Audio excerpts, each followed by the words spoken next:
Cheki, in 9th century China, alchemists walikuwa wanajaribu kutengeneza immortality. But wakifanya experiments zao, walipata na mixture ili change the world forever.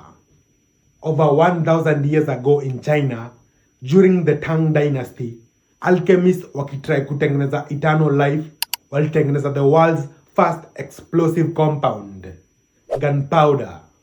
At first, Wachinku waliitumia kutengeneza fireworks na baruti.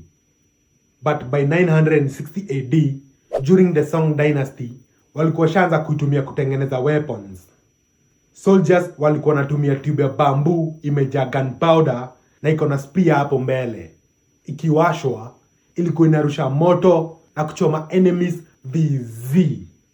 Vile Mongols walikonka China in the 13th century, walichukua secret ya gunpowder na wakaispread kutoka Asia hadi Europe. By the 14th century, Europeans walikuwa wamesha reverse engineer formula ya gunpowder na wakatengeneza the first cannons. Kidogo kidogo wakaanza kutengeneza muskets na wakachange warfare forever. Yani gunpowder, kitu ilikuwa imetengenezwa kuleta eternal life, imeenda kutake more lives than anything else in history.